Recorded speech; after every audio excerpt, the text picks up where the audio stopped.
नमस्कार दोस्तों, आज आपके लिए लेके आया हूँ राजनीति विज्ञान का तीसरा पेपर, जिसमें हम बात करेंगे कुछ महत्वपूर्ण प्रश्नों के बारे में जो एग्जाम की दृष्टि से भी महत्वपूर्ण है और हमें थोड़े समझ में भी आसानी से आ जाएंगे।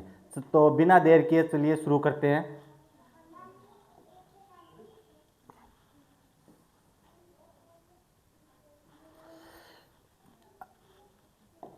अपने पेपर का समय है 3 घंटे 15 मिनट। ठीक है, अब देखेंगे खंड ए, सेशन ए। बहुविकल्पी प्रश्न, सही विकल्प चुनकर उत्तर पुस्तिका में लिखें। कितने प्रश्न है टोटल? 18 प्रश्न। एक प्रश्न का कितना नंबर है? 1 नंबर।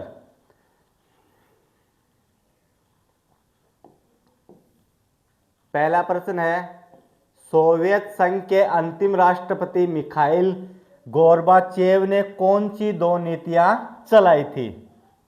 तो देखिए उन्होंने कौन सी 2 नीतियां चलाई थी? पेरेस्ट्रोइका और ग्लासनोस्त, ये 2 नीतियां उन्होंने चलाई थी। अगला प्रश्न है, यूरोपीय संघ के किस देश ने यूरोपीय संघ से अलग होने का निर्णय लिया है? तो कौन से देश ने लिया है? ब्रिटेन ने। यानी यूरोपीय संघ से कौन सा देश अलग हो गया? ब्रिटेन।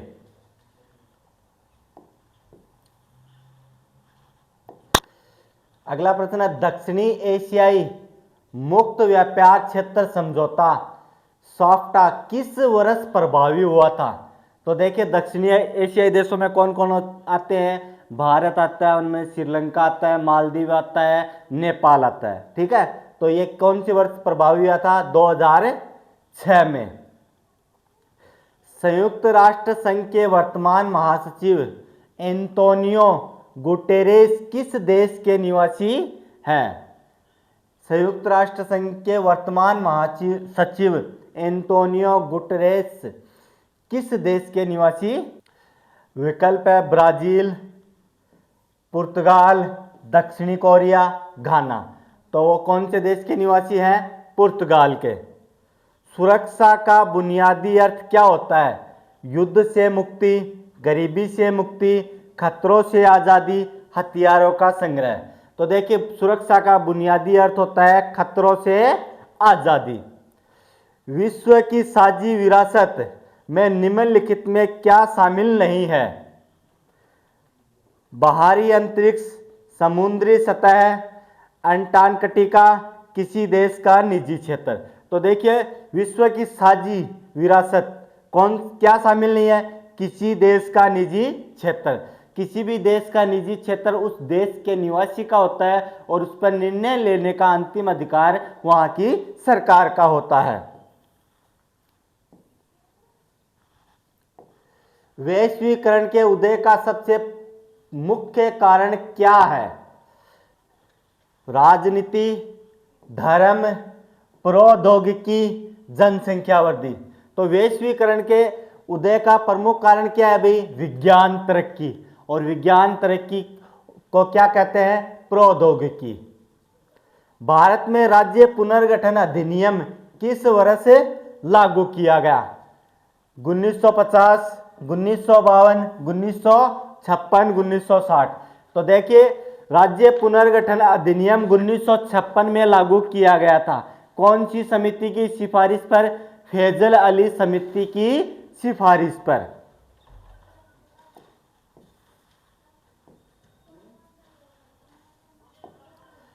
प्रथम पंचवर्षीय योजना में मुख्य रूप से किस पर बल दिया गया था?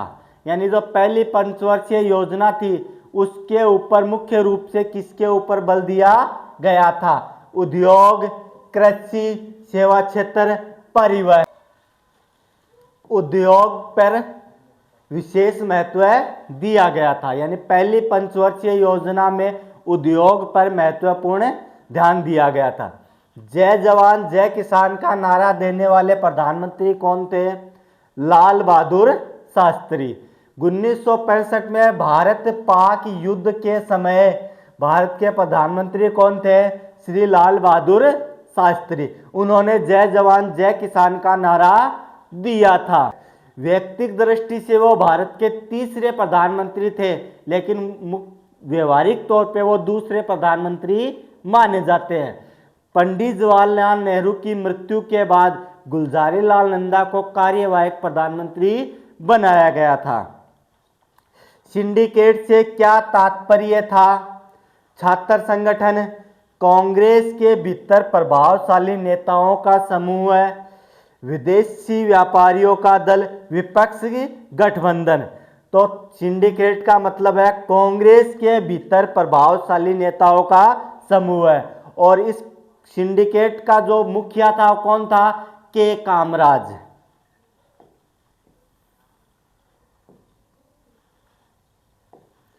आपातकाल के बाद 1977 के चुनाव में किस पार्टी को विजय मिली थी? भारतीय राष्ट्रीय कांग्रेस, भारतीय जनसंघ, जनता पार्टी, कम्युनिस्ट पार्टी। तो देखिए आपातकाल के बाद सभी पार्टियां जनता दल के झंडे के नीचे एकजुट हुई थी और जयप्रकाश नारायण ने पूर्ण रूप से बदलाव का नारा दिया था और जनता पार्टी ने अपनी सरकार बनाई हुई थी। पंजाब समझौता 1985 में किनके बीच हुआ था? राजीव गांधी और लोंगेवाल, इंदिरा गांधी और भिंडरावाले, लाल बहादुर शास्त्री और फतेह सिंह कोई नहीं। तो 1985 में भारत के प्रधानमंत्री कौन थे? श्री राजीव गांधी। तो समझौता भी कौन से होगा? श्री राजीव गांधी और लोंगेवाल के मध्य। ताड़ी विरोधी आंदोलन भारत के किस राज्य से संबंधित है? ताड़ी मतलब एक तरीके से क्या होता है? दारू होती है। दारू का एक रूप होता है जो पेड़ से प्राकृतिक तरीके से ही निकाली जाती है। तो बिहार, उत्तर प्रदेश, आंध्र प्रदेश, कर्नाटक किस राज्य से संबंधित है? तो वो राज्य कौन सा है? आंध्र प्रदेश।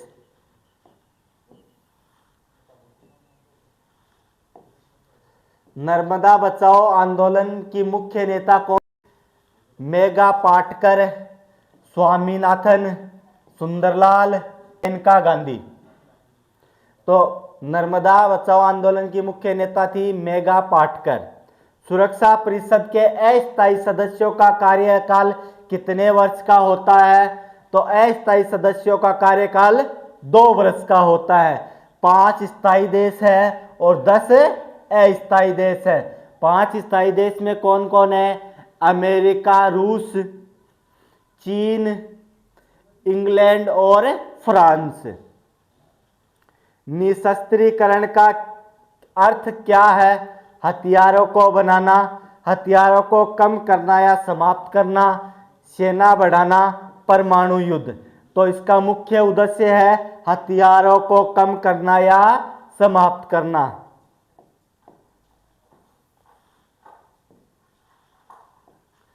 सूचना का अधिकार आंदोलन किस राज्य में शुरू हुआ था? राजस्थान, पंजाब, बिहार, महाराष्ट्र। तो यह राजस्थान में शुरू हुआ था। ध्यान रखना भाई, यह राजस्थान राज्य से संबंधित है। अगला पाठ देखते हैं। रिक्त स्थानों की पूर्ति कीजिए। कुल कितने प्रश्न है? 6 प्रश्न। एक प्रश्न का कितना नंबर है? 1 नंबर, यानी कुल कितने नंबर हो गए? 6 नंबर। पहला प्रश्न है, द्वितीय विश्व युद्ध के बाद विश्व 2 गुटों में बट गया था, जिसे क्या कहा गया था? ध्रुवीकरण। क्या कहा गया था? ध्रुवीकरण।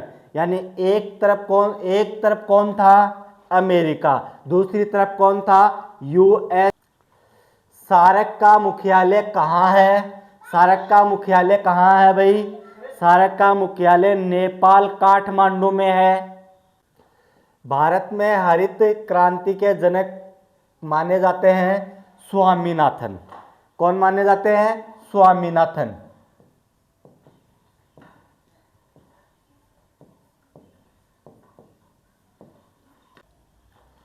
उन्नीस सौ 75 में राष्ट्रीय आपातकाल की घोषणा करते समय राष्ट्रपति कौन थे? फखरू अली अहमद। कौन थे? फखरू अली अहमद। ताशकंद समझौता भारत और किसके बीच हुआ था? पाकिस्तान के बीच। किसके बीच? पाकिस्तान के बीच। पर्यावरण दिवस प्रतिवर्ष को बनाया जाता है 5 जून।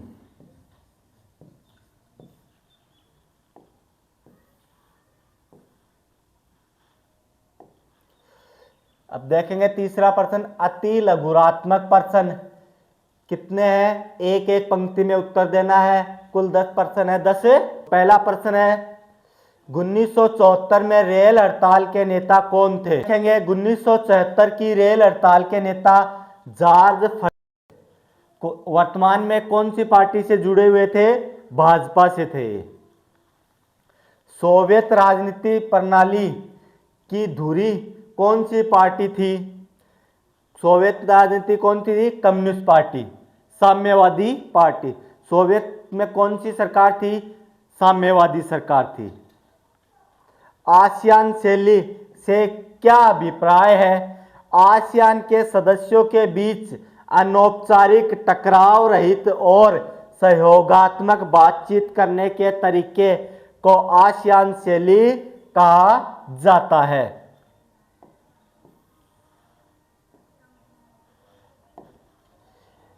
एमनेस्टी इंटरनेशनल संगठन का मुख्य कार्य क्या है। यह संगठन दुनिया भर में मानव अधिकारों की रक्षा के लिए अभियान चलाता है। भारत और चीन के बीच मैकमोहन रेखा का विवाद किस क्षेत्र को लेकर है, अरुणाचल प्रदेश, अक्साई चीन क्षेत्र भी इसमें शामिल है। खुले द्वार की नीति किस देश ने अपनाई थी, चीन ने।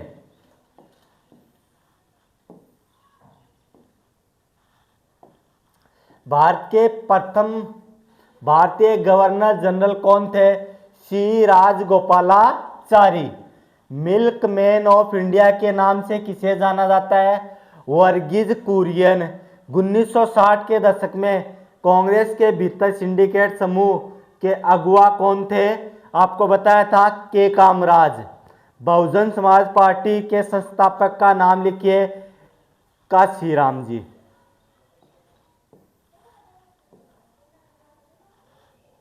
अगला प्रश्न देखते हैं, सोवियत संघ के विघटन के लिए राष्ट्रवाद की भावना कैसे उत्तरदायी थी। सोवियत संघ के विभिन्न गणराज्यों जैसे रूस, एस्टोनिया, लातविया और यूक्रेन में राष्ट्रवादी भावनाओं और संप्रभुता की इच्छा का उभार विघटन का तात्कालिक कारण बना। इन राज्यों के नागरिक अपने विशिष्ट सांस्कृतिक पहचान और राजनीतिक स्वतंत्रता चाहते थे, जिसके कारण उन्हें सोवियत केंद्रीय नियंत्रण को मानने से इनकार कर दिया। भारत और नेपाल के बीच के तनाव में कोई दो मुख्य कारण लिखिए। भारत और नेपाल के बीच संबंधों में तनाव के दो मुख्य कारण निम्नलिखित हैं।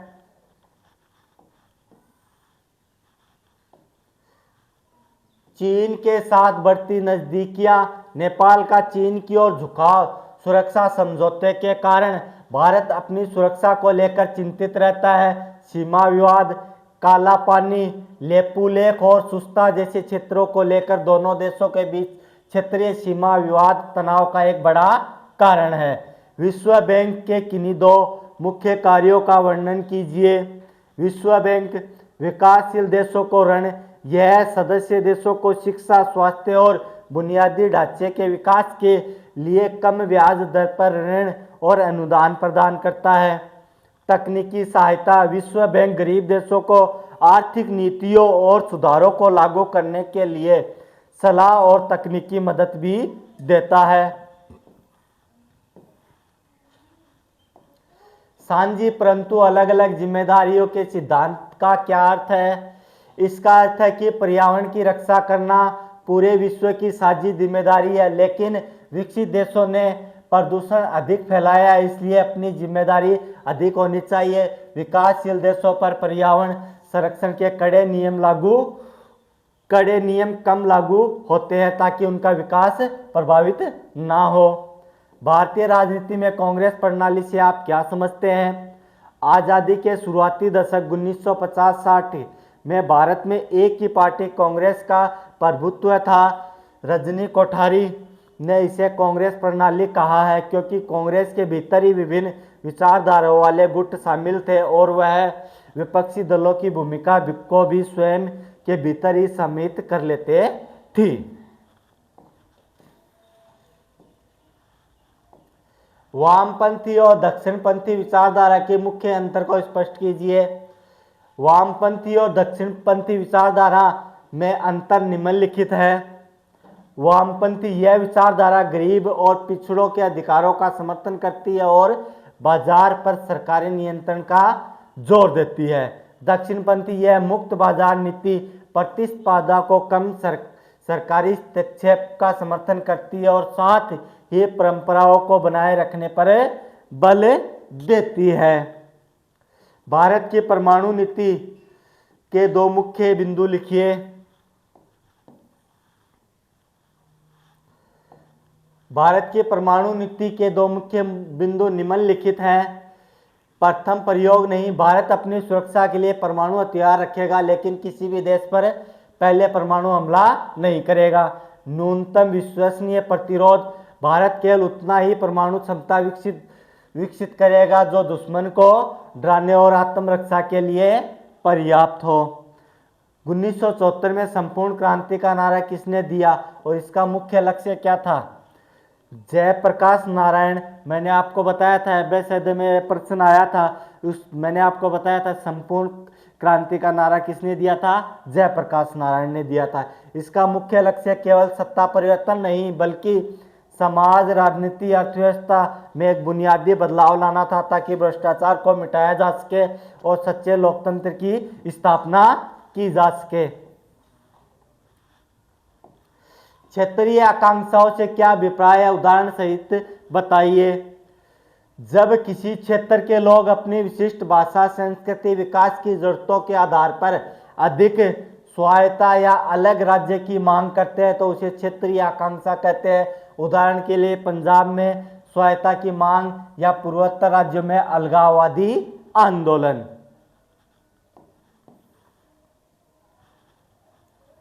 गठबंधन की राजनीति, न्यूनतम साझा कार्यक्रम की भूमिका स्पष्ट कीजिए।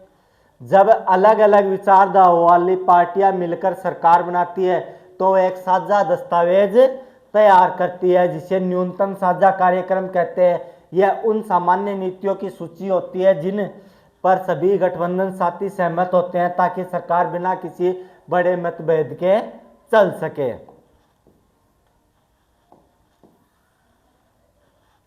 अगला प्रश्न है, अंतर्राष्ट्रीय न्यायालय की संरचना और उसके क्षेत्राधिकार का वर्णन कीजिए। अंतर्राष्ट्रीय न्यायालय संयुक्त राष्ट्र का मुख्य न्यायिक अंग है जो नीदरलैंड के हेग में स्थित है। इसमें कुल 15 न्यायाधीश होते हैं जिनका चुनाव महासभा और सुरक्षा परिषद द्वारा 9 वर्ष के कार्यकाल के लिए किया जाता है। इसका क्षेत्राधिकार मुख्य रूप से 2 प्रकार का होता है। विवादास्पद क्षेत्राधिकार, इसके अंतर्गत न्यायालय सदस्य देशों के बीच उठने वाले कानूनी विवाद जैसे सीमा या संधि उल्लंघन पर निर्णय देते हैं। सलाहकारी क्षेत्राधिकार, इसके तहत संयुक्त राष्ट्र के विभिन्न अंग या एजेंसियां किसी अंतर्राष्ट्रीय कानूनी मुद्दे पर न्यायालय से कानूनी राय मांग सकती है। न्यायालय में फैले कानूनी रूप से बाध्यकारी होते हैं, हालांकि इसके क्रियान्वयन के लिए यह सुरक्षा परिषद पर निर्भर करता है। इसके अथवा में हम अगला प्रश्न देखेंगे। विश्व स्वास्थ्य संगठन की वर्तमान समय में प्रासंगिकता पर टिप्पणी लिखिए। विश्व स्वास्थ्य संगठन संयुक्त राष्ट्र की एक विशेष एजेंसी है जो विश्व स्वास्थ्य के लिए उत्तरदायी है। आज के समय में इसकी प्रासंगिकता निम्नलिखित कारणों से और अधिक बढ़ गई है। महामारी नियंत्रण, कोविड-19 जैसी वैश्विक महामारियों के समय WHO देशों के बीच समन्वय स्थापित करने, सुरक्षा प्रोटोकॉल जारी करने और वैक्सीन वितरण में महत्वपूर्ण भूमिका निभाता है। स्वास्थ्य मानक तय करना, यह दुनिया भर में बीमारियों के इलाज, दवाओं की गुणवत्ता और स्वास्थ्य सेवाओं के मानक निर्धारित करता है। बीमारियों का उन्मूलन, पोलियो, मलेरिया, तपेदिक टीबी, तपेदिक किसको कहते हैं? टीबी को, जैसे संक्रमण बीमारियों को जड़ से खत्म करने के लिए WHO विकासशील देशों की तकनीकी और आर्थिक सहायता प्रदान करता है। स्वास्थ्य जागरूकता, यह पोषण, स्वच्छता और मानसिक स्वास्थ्य जैसे विषयों पर वैश्विक स्तर पर जागरूकता फैलाता है ताकि जीवन स्तर को में सुधार हो सके। निष्कर्षतः वैश्वीकरण के इस दौर में जहां बीमारियां एक देश से दूसरे देश में तेजी से फैलती है, WHO एक साझा सुरक्षा कवच की तरह कार्य करता है जिसे आज भी अत्यंत प्रासंगिक बनाए रखता है। ठीक है, तो आप समझ गए होंगे कि हमें वर्तमान में WHO की जरूरत क्यों है।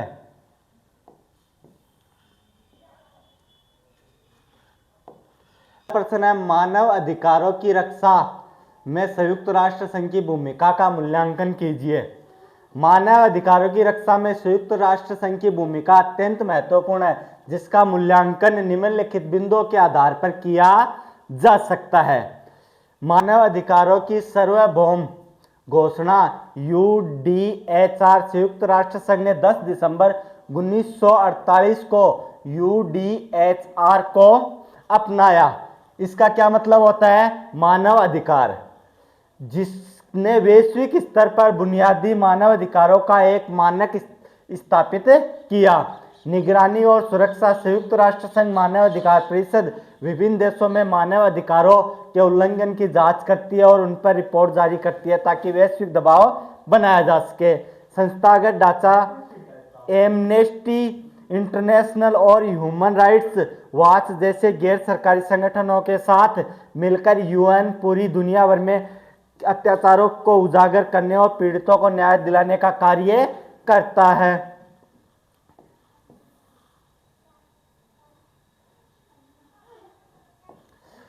जागरूकता और शिक्षा, UN अंतर्राष्ट्रीय संधियों और सम्मेलनों के माध्यम से बच्चों, महिलाओं और शरणार्थियों के अधिकारों के प्रति वैश्विक जागरूकता बढ़ाता है। निष्कर्ष, हालांकि युद्ध और तानाशाही के कारण UN को कई बार मानव अधिकार लागू करने में चुनौतियों का सामना करना पड़ता है, फिर भी यह विश्व स्तर पर एक नैतिक प्रहरी के रूप में सबसे विश्वसनीय संस्था बनी हुई है। इसके अथवा में अगला प्रश्न देखते हैं, वैश्वीकरण के कारण राज्य की संप्रभुता और उसकी कार्य क्षमता पर क्या प्रभाव पड़ता है? वैश्वीकरण ने पारंपरिक राज्य की संप्रभुता की धारणा को काफी हद तक चुनौती दी है। कार्य क्षमता में कमी, वैश्वीकरण के कारण अब सरकारों के पास अपनी मर्जी से नीतियां बनाने की शक्ति कम हो गई है क्योंकि उन्हें अंतर्राष्ट्रीय संगठन जैसे WTO और IMF के नियमों का पालन करना पड़ता है। कल्याणकारी भूमिका का अंत, राज्य अब लोक कल्याणकारी कार्यों से पीछे हटा और बाजार की शक्तियां बहुराष्ट्रीय कंपनियों का प्रभाव बढ़ गया है। तकनीकी लाभ, हालांकि वैश्वीकरण ने राज्य को आधुनिक तकनीकी और सूचना भी प्रदान की है जिससे सरकार अपने नागरिकों के बारे में अधिक डेटा जुटा सकती है और शासन व्यवस्था को बेहतर बना सकती है। तथा राज्य सरकार कमजोर तो हुआ लेकिन वह पूरी तरह अप्रासंगिक नहीं है। अगला प्रश्न है, राजीव गांधी लोंगेवाल समझौता 1985 के मुख्य प्रावधानों को स्पष्ट कीजिए। पंजाब में शांति स्थापित करने के लिए जुलाई 1985 में प्रधानमंत्री राजीव गांधी और अकाली दल के नेता हरचंद सिंह लोंगेवाल के बीच यह समझौता हुआ जिसके प्रमुख बिंदु निम्नलिखित थे। चंडीगढ़ का स्थानांतरण, यह सहमति बनी कि चंडीगढ़ पंजाब को सौंपा जाएगा। नदी जल बंटवारा, पंजाब, हरियाणा और राजस्थान के बीच रावी ब्यास नदियों के पानी के बंटवारे के लिए एक न्यायीकरण बनाने का निर्णय लिया गया। मुआवजा और सेना, हिंसक घटनाओं से प्रभावित लोगों को मुआवजा देना और पंजाब से सेना के विशेष अधिकार अधिनियम को धीरे धीरे हटाने पर सहमति बनी। सीमा विवाद, पंजाब हरियाणा के बीच सीमा विवाद को सुलझाने के लिए एक आयोग गठित करने की बात की गई। इसके अथवा में अगला प्रश्न देखेंगे, पूर्वोत्तर भारत में बाहरी लोगों के खिलाफ हुए छात्र आंदोलन जैसे आशू के कारणों का वर्णन कीजिए। पूर्वोत्तर भारत विशेषकर आसाम में बाहरी लोगों के खिलाफ हुए छात्र आंदोलन मुख्यतः आशू के प्रमुख कारण निम्नलिखित थे। अवैध घुसपैठ, बांग्लादेश से बड़ी संख्या में आए अवैध प्रवासियों के कारण स्थानीय लोगों को अपनी पहचान और संस्कृति को खोने का डर था। जनसंख्या की परिवर्तन स्थानीय समुदायों को लगा कि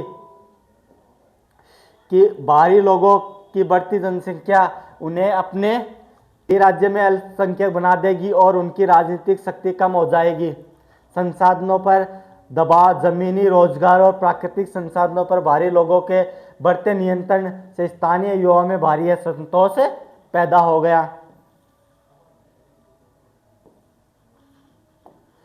वोट बैंक की राजनीति। छात्रों का मानना था कि राजनीतिक दल अवैध प्रवासियों को अपने वोट बैंक की तरह इस्तेमाल कर रहे हैं और उनके खिलाफ कोई ठोस कार्रवाई नहीं कर रहे।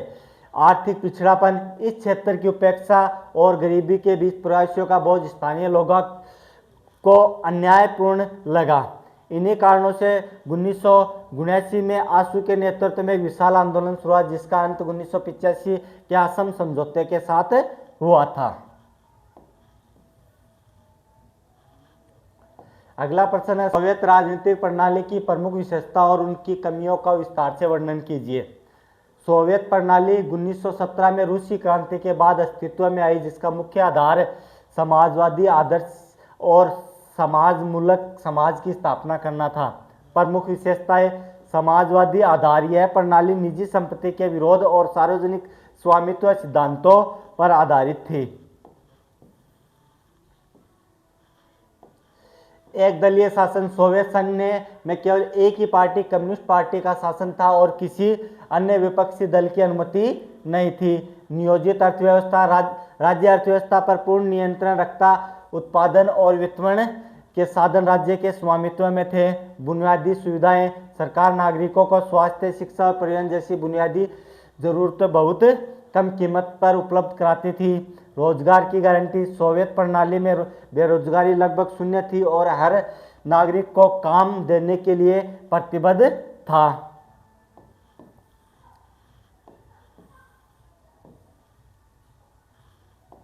प्रमुख कमियां: सत्तावादी नियंत्रण। धीरे धीरे प्रणाली बहुत अधिक नौकरशाही और सत्तावादी हो गई, जिससे नागरिकों का जीवन कठिन हो गया। लोकतंत्र का अभाव। सोवियत प्रणाली में बोलने की आज़ादी और लोकतंत्र की कमी थी, जिसके कारण लोग अपनी असहमति चुटकुलों या कार्टूनों के माध्यम से व्यक्त करते थे। आर्थिक ठहराव। सैन्य संसाधनों पर अधिक खर्च और तकनीकी पिछड़ेपन के कारण 1970 के दशक के उत्तरार्ध में सोवियत अर्थव्यवस्था ठप हो गई। रूस का प्रभुत्व। सोवियत संघ में 15 गणराज्यों का समूह था, लेकिन वास्तव में रूस का ही हर मामले में वर्चस्व रहता था, जिससे अन्य राज्यों के लोग खुद को उपेक्षित महसूस करने लगे थे। इसके अथवा में अगला प्रश्न देखेंगे। संयुक्त राष्ट्र संघ की सुरक्षा परिषद की संरचना बताते हुए उसमें स्थायी सदस्यता हेतु भारत के दावे का मूल्यांकन कीजिए। सुरक्षा परिषद की संरचना। संयुक्त राष्ट्र संघ परिषद संयुक्त राष्ट्र का सबसे शक्तिशाली अंग है, जिसका मुख्य उत्तरदायित्व अंतर्राष्ट्रीय शांति और सुरक्षा बनाए रखना है। इसकी संरचना इस प्रकार है। स्थायी सदस्यता P5। इसमें 5 स्थायी सदस्य हैं: अमेरिका, रूस, ब्रिटेन, फ्रांस और चीन। इसके बारे में मैंने आपको पहले भी बताया था। 5 स्थायी है, 10 अस्थायी सदस्य हैं। इनके पास वीटो पावर होती है, जिनका अर्थ है यदि इनमें से कोई एक भी सदस्य किसी प्रस्ताव के खिलाफ वोट देता है तो वह प्रस्ताव पास नहीं हो सकता है। अस्थायी सदस्य। परिषद में 10 अस्थायी सदस्य होते हैं, जिन्हें महासभा द्वारा 2 वर्ष के कार्यकाल के लिए चुना जाता है। इनके पास वीटो शक्ति नहीं होती है। निर्णय प्रतिक्रिया। किसी भी महत्वपूर्ण मामले पर निर्णय लेने के लिए 15 में से 9 सदस्यों के सकारात्मक वोट की आवश्यकता होती है। इनमें सभी 5 स्थायी सदस्यों की सहमति अनिवार्य है। यानी संयुक्त राष्ट्र संघ में एक तरीके से देखें तो जिन देशों के पास वीटो पावर है, अधिकतर उन्हीं देशों की चलती है। स्थायी सदस्यता हेतु भारत के दावे का मूल्यांकन। भारत लंबे समय से सुरक्षा परिषद के स्थायी सदस्यता की मांग कर रहा है। भारत का दावा निम्नलिखित ठोस तर्कों के आधार पर आधारित है। विशाल जनसंख्या और लोकतंत्र। भारत दुनिया का सबसे अधिक आबादी वाला देश और विश्व का सबसे बड़ा लोकतंत्र है। विश्व की 1/6 जनसंख्या का प्रतिनिधित्व करने वाले देश का स्थायी सदस्य न होना परिषद की लोकतांत्रिक वैधता पर सवाल उठाता है। तेजी से बढ़ती अर्थव्यवस्था, भारत दुनिया की 5वीं सबसे बड़ी अर्थव्यवस्था है और वैश्विक आर्थिक मंच पर एक प्रमुख खिलाड़ी के रूप में उभरा है। शांति अभियानों में योगदान, संयुक्त राष्ट्र संघ के शांति अभियानों में भारत ऐतिहासिक रूप से सबसे बड़े सैन्य योगदानकर्ताओं में से एक रहा है। वैश्विक प्रभाव, भारत गुटनिरपेक्ष आंदोलन और G20 जैसे संगठनों के माध्यम से विकासशील देशों की आवाज़ बुलंद करता है। परमाणु शक्ति और जिम्मेदार राष्ट्र, परमाणु संपन्न राष्ट्र होने के बावजूद भारत पहले प्रयोग नहीं की नीति उससे एक जिम्मेदार वैश्विक शक्ति सिद्धांत करती है। निष्कर्ष, यद्यपि भारत का दावा अत्यंत मजबूत है, लेकिन सुरक्षा परिषद के विस्तार में वीटो पावर का मुद्दा और चीन जैसे देशों का विरोध मुख्य बाधा बना हुआ है। सुरक्षा परिषद को वर्तमान में वैश्विक वास्तविकताओं के अनुरूप बनाने के लिए भारत को स्थायी सदस्य बनना अनिवार्य है। अगला प्रश्न देखते हैं। स्वतंत्र भारत की विदेश नीति के मुख्य निर्धारक तत्वों का वर्णन कीजिए। स्वतंत्र भारत की विदेश नीति के मुख्य निर्धारक तत्व है। भारत की विदेश नीति किसी एक कारण से नहीं बल्कि ऐतिहासिक, भौगोलिक और राजनीतिक कारणों के मिश्रण से बनी है। इसके मुख्य निर्धारक तत्व निम्नलिखित है। ऐतिहासिक पृष्ठभूमि और राष्ट्रीय आंदोलन, भारत की विदेश नीति पर हमारे स्वतंत्रता संग्राम का गहरा प्रभाव है। भारत ने हमेशा उपनिवेशवाद, साम्राज्यवाद और रंग भेद का विरोध किया है। गांधीवादी आदर्शों, सत्य और अहिंसा में महत्वपूर्ण सहअस्तित्व को हमारी नीति का आधार बनाया है। भौगोलिक स्थिति, नेपोलियन ने कहा था कि किसी देश की विदेश नीति उसके भूगोल द्वारा निर्धारित होती है। भारत की विशाल समुद्री सीमा और उत्तर में हिमालय की स्थिति ने इसे दक्षिणी एशिया में एक केंद्रीय भूमिका दी है। पड़ोसी देश चीन और पाकिस्तान के साथ सीमाओं सुरक्षा हमारी विदेश नीति प्राथमिकता रहती है। गुटनिरपेक्षता, आज़ादी के समय विश्व दो गुट, अमेरिका और सोवियत संघ। मैंने आपको बताया था गुटनिरपेक्षता के बारे में, शीत युद्ध के बारे में बटा था। भारत ने किसी भी गुट में शामिल न होकर अपनी स्वतंत्र निर्णय लेने की क्षमता को बनाए रखने के लिए गुटनिरपेक्षता की नीति अपनाई। इसका मुख्य उद्देश्य विश्व शांति को अपने राष्ट्रीय हितों की रक्षा में करना था। आर्थिक विकास की आवश्यकता, एक नव स्वतंत्र राष्ट्र के रूप में भारत को तीव्र आर्थिक विकास, तकनीकी सहायता और विदेशी निवेश की आवश्यकता थी। इसके लिए भारत ने दुनिया के सभी विकसित देशों के साथ अच्छे संबंध बनाए रखने की नीति अपनाई ताकि विकास के लिए संसाधन जुटाए जा सके।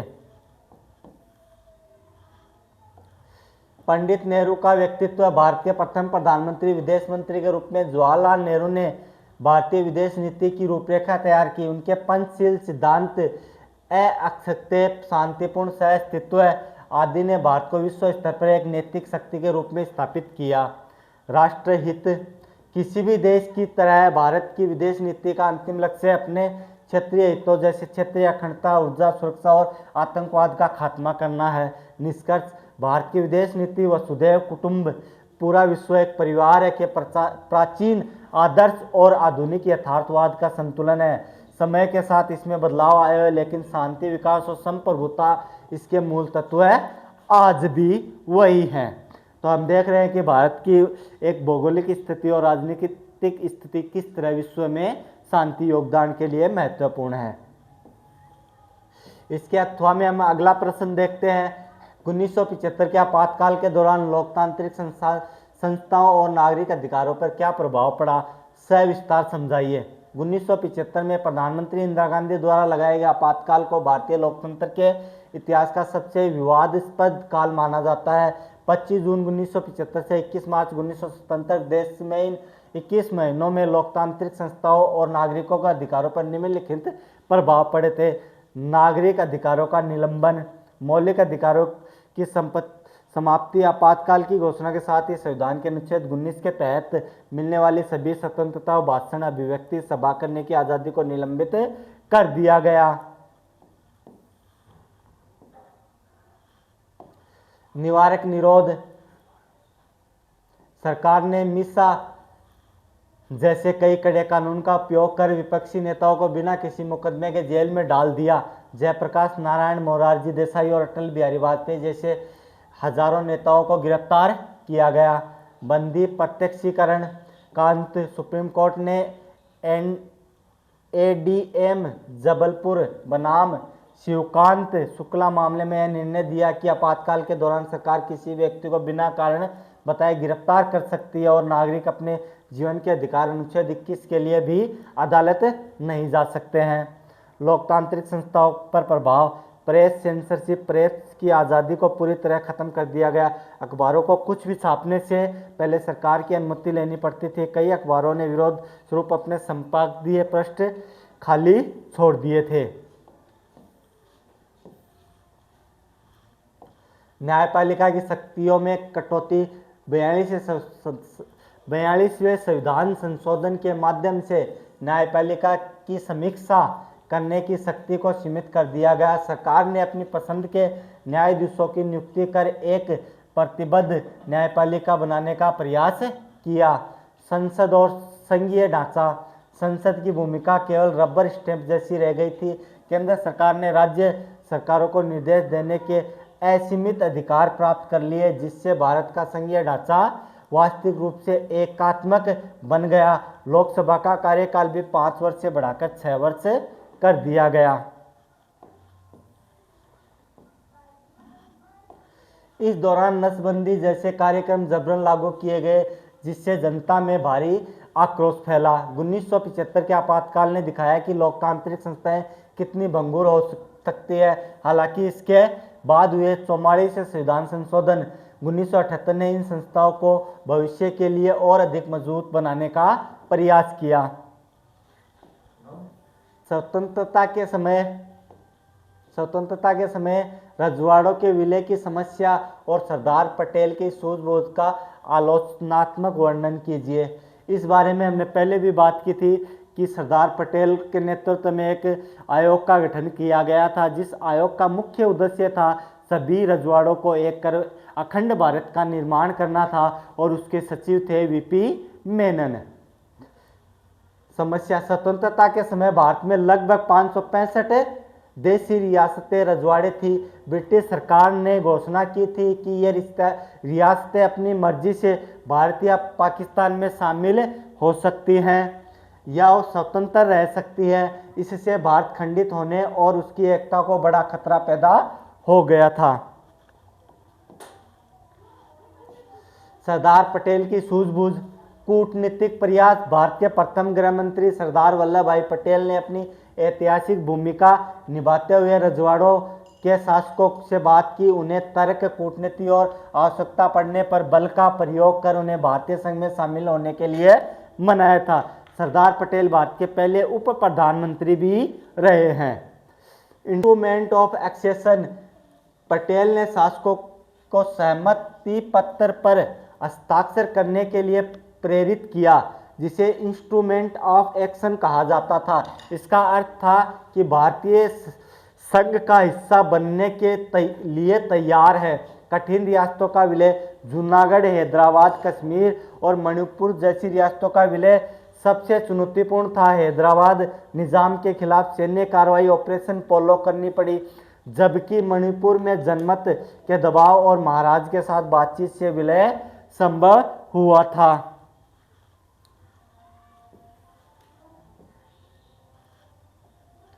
आलोचनात्मक मूल्यांकन, सरदार पटेल की लौह इच्छा शक्ति के बिना भारत का वर्तमान नक्शा संभव नहीं था। उन्होंने न केवल रियासतों का विलय करवाया, बल्कि यह भी सुनिश्चित किया कि भारत एक अखंड और लोकतांत्रिक राष्ट्र के रूप में उभरे।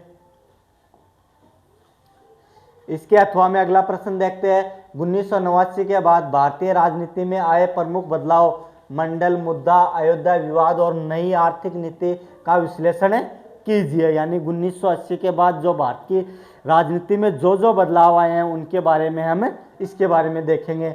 1980 के दशक के अंतिम वर्षों के बाद भारतीय राजनीति में युगांतकारी परिवर्तन आए। जिन्हें 1989 के बाद बदलाव के रूप में जाना जाता है। इन बदलावों ने देश की सामाजिक, आर्थिक और राजनीतिक दिशा को पूरी तरह से बदल दिया था। प्रमुख बदलाव का विश्लेषण निम्नलिखित है। मंडल मुद्दा। 1989 में राष्ट्रीय मोर्चा सरकार वीपी सिंह ने मंडल आयोग की सिफारिश को लागू करने का निर्णय लिया। इसके तहत केंद्र सरकार में की नौकरियों में पिछड़ा वर्ग को 27% आरक्षण दिया था। उनके इस आरक्षण देने के कारण केंद्र में वीपी सिंह सरकार गिर गई थी। यानी वीपी सिंह की सरकार क्यों गिरी थी? उन्होंने मंडल आयोग की सिफारिशें लागू की थी। नई आर्थिक नीति। 1991 में भारत को गंभीर आर्थिक संकट का सामना करना पड़ा। तात्कालिक प्रधानमंत्री पीवी नरसिम्हा राव और वित्त मंत्री डॉक्टर मनमोहन सिंह ने नई आर्थिक नीति की घोषणा की, जिसे एलपीजी, उदारीकरण, निजीकरण और वैश्वीकरण कहा जाता है। यानी भारतीय अर्थव्यवस्था का संकट मोचन किसे कहा जाता है? श्री मनमोहन सिंह को। अयोध्या विवाद। दिसंबर 1992 में अयोध्या में बाबरी मस्जिद का विध्वंस भारतीय राजनीति में एक महत्वपूर्ण घटना थी। इस घटना ने पूरे देश को धर्मनिरपेक्षता बनाम हिंदुत्व की बहस को तेज कर दिया। इससे भारतीय जनता पार्टी का जनाधार बढ़ा और राजनीतिक धर्म एक केंद्रीय ध्रुव बन गया। देश में कई जगहों पर सांप्रदायिक दंगे हुए और सुप्रीम कोर्ट की सक्रियता बढ़ी थी। यानी इस घटना के बाद देश में धार्मिक विवाद बढ़ने लगे थे। गठबंधन की राजनीति का उदय। 1989 के चुनाव के बाद भारत में बहुदलीय प्रणाली और गठबंधन सरकारों का दौर शुरू हुआ। किसी भी एक दल को स्पष्ट बहुमत मिलना मुश्किल हो गया, जिससे छोटे क्षेत्रीय दलों की भूमिका राष्ट्रीय राजनीति में निर्णायक हो गई थी।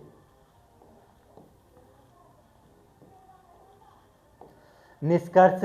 इन बदलावों में भारत को कांग्रेस प्रणाली के दौर से निकालकर प्रतिस्पर्धी राजनीति के युग में धकेल दिया। आर्थिक सुधारों ने भारत की वैश्विक छवि बदली और मंडल और मंदिर मुद्दों ने समाज के भीतर नई राजनीतिक चेतना और ध्रुवीकरण पैदा किया। तो हम देख सकते हैं कि 1989 का दौर जो राजनीति में जो बदलाव आए थे, उनके प्रमुख कारण क्या थे। अब अगला प्रश्न है, विश्व रेखा मानचित्र में निम्नलिखित देश संस्थानों को अंकित कीजिए। स्थानों को अंकित। थोड़ा सा काम आपको स्वयं को करना है। आप विश्व का खाली मानचित्र लेंगे और उन देशों को अंकित करेंगे। यूक्रेन, जापान, क्यूबा, पुर्तगाल। इसके अथवा में देखिए दक्षिणी कोरिया, इराक, मेक्सिको, इटली। तो देखिए यूक्रेन आप देखोगे तो रशिया के बाजू में मिलेगा। जापान आप देखोगे तो एकदम पूर्वी तरफ में मिलेगा। क्यूबा आपको अमेरिका के पास में मिलेगा और पुर्तगाल यूरोप में। दक्षिणी कोरिया जापान से थोड़ा ऊपर, उत्तरी कोरिया, दक्षिणी कोरिया साथ में ही है, चीन के पास में। इराक आप देखोगे सऊदी अरब और ईरान के मध्य मिलेगा। मेक्सिको अमेरिका के जस्ट नीचे आपको मेक्सिको मिलेगा। इटली यूरोप में आपको फ्रांस के आसपास मिलेगा। तो ठीक है, आज की में बस इतना ही। मिलते हैं अगला पेपर लेकर आपके लिए, पेपर नंबर 4। आशा करते हैं जो आज मैंने आपको पढ़ाया है वो आपको एग्जाम की दृष्टि से आपके महत्वपूर्ण काम आएगा। धन्यवाद।